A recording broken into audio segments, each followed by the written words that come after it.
Video, ktoré sa týka dvoch štátov, ktoré si čoraz viac a viac získavajú pozornosť investorov. Tým prvým štátom je India, kde sa konali voľby, ktoré vyhral Modi, tak ako sa očakávalo. Čo už však bolo nečakané je, že jeho strana získala iba 240 kresiel vo vláde, kde je celkovo 543 a na to, aby strana mohla vládnuť sama, tak potrebuje nadpolovičnú väčšinu a to je 272 hlasov. Čiže tentokrát sa on musí spojiť s nejakými ďalšími stranami, vytvoriť koalíciu a už bude rozhodovať akoby spolu s nimi. Takže čo by som povedal, že sú tu dva veľké paradoxy a tým prvým je, že India je najväčší demokratický štát na svete, avšak doteraz 10 rokov tam Modi vládol extrémne centralizovanou mocou. Druhým paradoxom je, že tentokrát to dopadlo teda trošku demokratickejší, tým, že sa bude musieť dohodovať s ostatnými stranami na nejakých rozhodnutiach, avšak investori to vyhodnotili negatívne a to preto, že Modi je taký probiznisový, proinvestorský, takže sú tam možno obavy, či aj tie ostatné strany, čo s ním budú rozhodovať, tak budú mať ten istý prístup.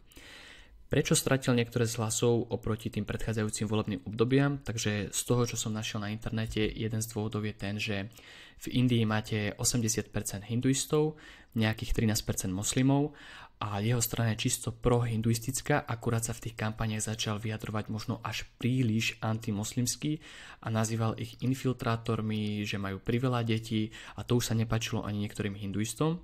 To je možno jeden z dôvodov. Tým druhým je, že je tam vysoká nespokojnosť farmárov. To, čo vidíte na videu, je protest farmárov, kde vidíte masu ľudí.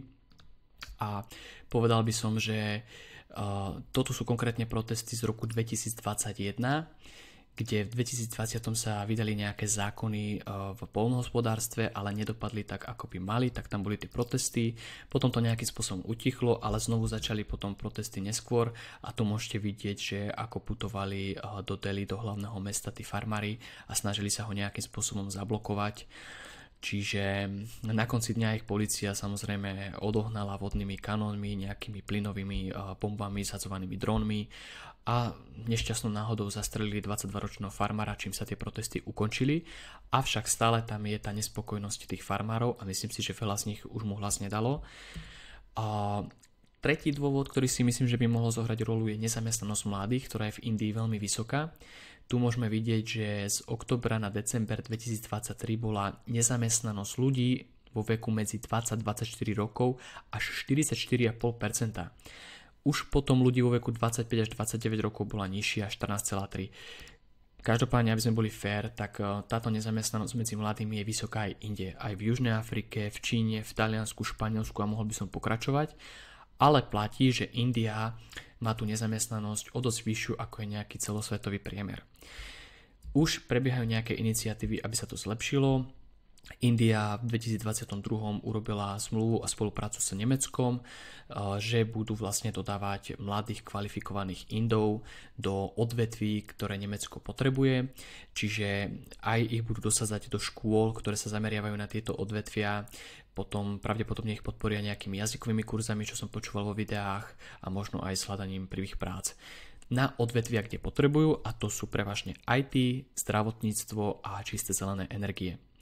Možno by som len dovysvetlil, že tu v Európe je slovo migrácia vnímané ako niečo veľmi zlé, je to vnímané ako škaredé slovo, avšak treba povedať, že v tom štáte, kde tí migranti prídu a obsiedia niektoré z tých pozícií, ktoré sú inak voľné, tak to štátu vytvorí ďalší príjem do štátnej pokladnice, lebo inak by tie pozície boli neobsadené, tí miestni ľudia ich nechcú robiť, nevedia alebo z nejakého dôvodu ich neberú.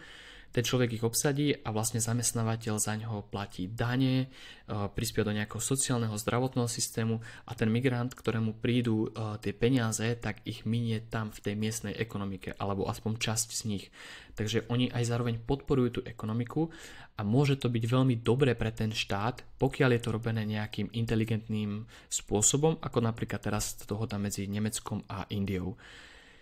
Ťažko povedať, niečo také spraviť na vyššej úrovni ako pre celý blok, ako je Európska únia, pravdepodobne není možné, alebo určite to není jednoduché, pretože rôzne štáty, rôzne pravidlá, ale ak by vás zaujímalo, ako s tým nakladá Európska únia, tak to viete nájsť vo videu, ktoré som robil ako prvú časť.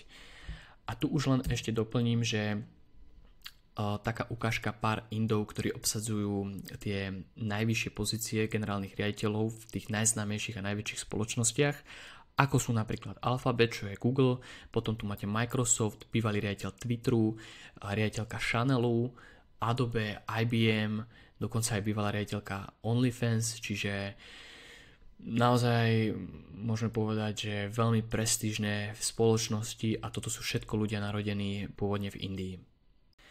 Tým druhým štátom je Mexiko, kde sa takisto konali voľby. Prvýkrát ich vyhrala žena Claudia Sheinbaum, ktorá bola predtým primátorkou Mexico City. Ťažko povedať, v čom sa bude líšiť svojho predchodcu, každopádne on bol jej mentor, takže mnohí si myslia, že sa veľa vecí nezmení.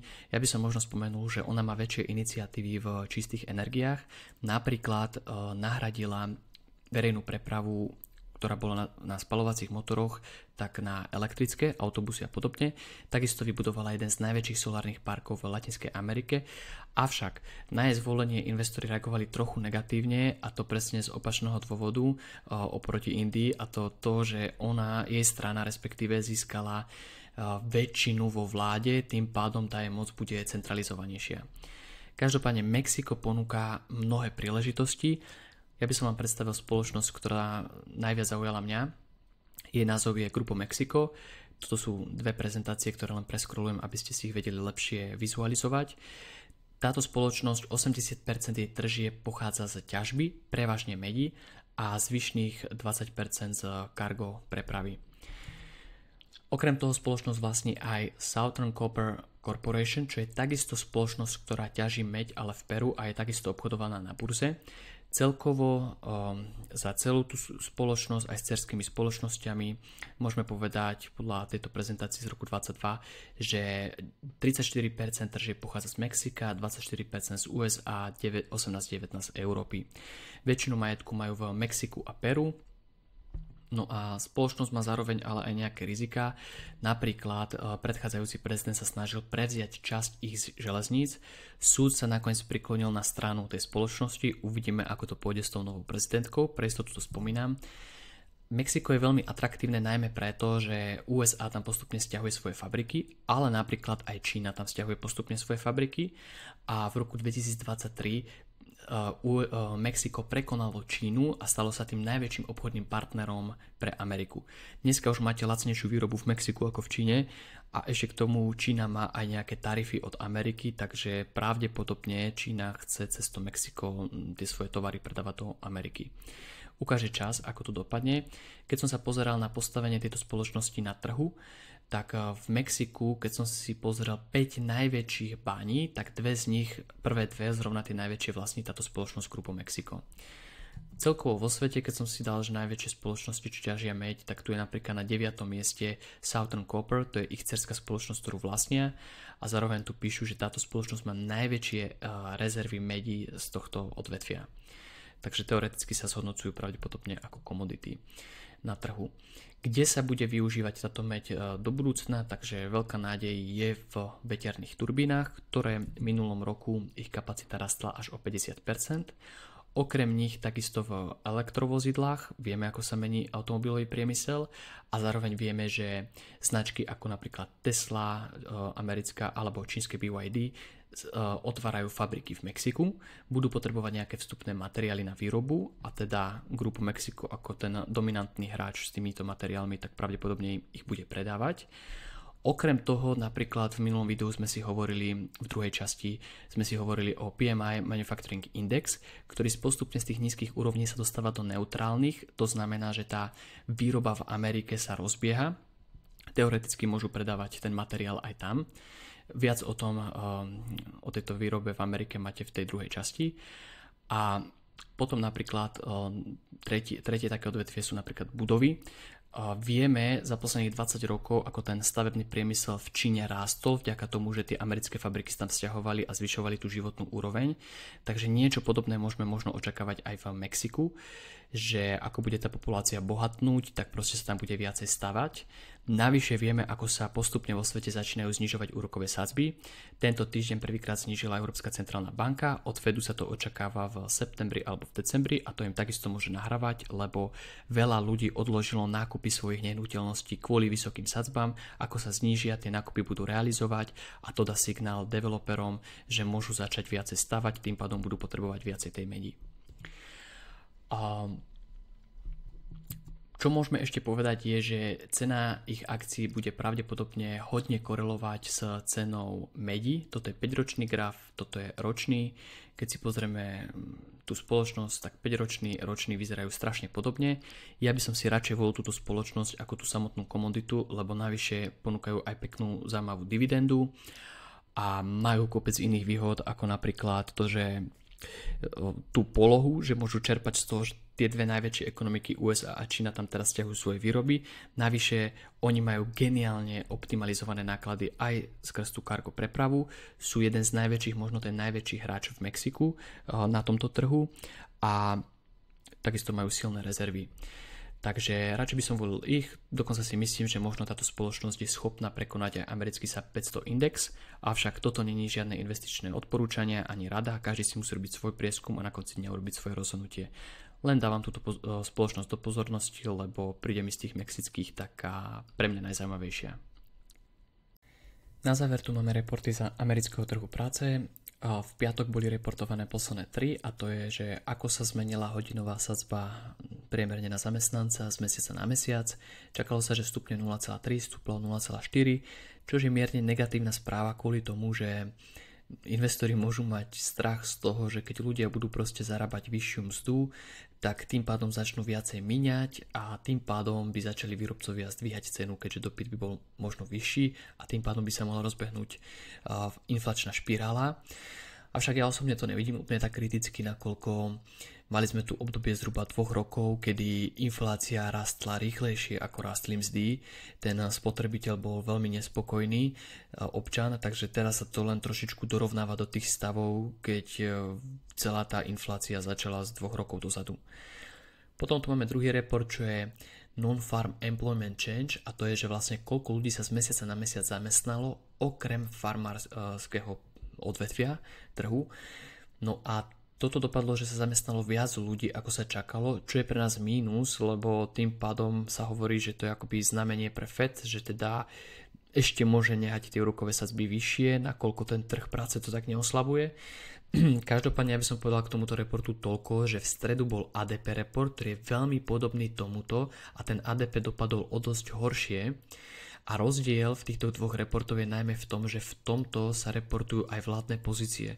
Takže taký môj odhad je, že tie pozície navyše, čo boli akoby v tomto reporte, sú najmä z vlády a tým pádom sa dá povedať, že ten súkromný sektor, ktorý je viac podľa toho ADP reportu, tak ten trpí na tie sadzby viac a vytvára to tým pádom tlak na Fed, aby tie sadzby znížil. Čiže áno, nedopadol tento zrovna dobre, ale myslím si, že to je skrz ten vládny sektor. Potom sú ešte trošku odlišnosti v tej metodike, ako sa tie dva reporty počítajú, ale asi nejdem do detailov. No a nezamestnanosť dopadla horšie, ako sa čakala, čo je pre nás ako investorov dobré, lebo opäť to je ďalší faktor, ktorý tlačí na ten Fed, aby tie sadzby teda znížil. Čiže tie piatkové, poviem príklad, dali taký zmiešaný obraz, ale všetky tie predtým nahrávali tomu zníženiu sadzieb. Viac o tom sme si hovorili v tom druhom videu, ktoré som natáčal, druhá časť, ktoré by ste mali vidieť teraz napravo na obrazovke. Takisto sme sa tam bavili aj, čo ovplyvňuje cenu ropy a ako má ropa vplyv na infláciu, prípadne aké technológie ropné spoločnosti chcú použiť, aby splnili nejaké klimatické zmeny. Čiže ak vás toto zaujíma s tým trhom práce, pozrite si druhú časť napravo, alebo potom, ak vás zaujímajú, kam pôjde inflácia, aké budú sadzby, aká je nálada spotrebiteľa, migrácia, Západ a Čína, ich vzťahy medzi sebou, tak to nájdete v prvej časti, v prvom videu, ktoré máte na obrazovke naľavo. Ak vás tieto informácie zaujímajú, tak budem rád za odber, no a tým sa s vami lúčim zase na budúce. Ahojte.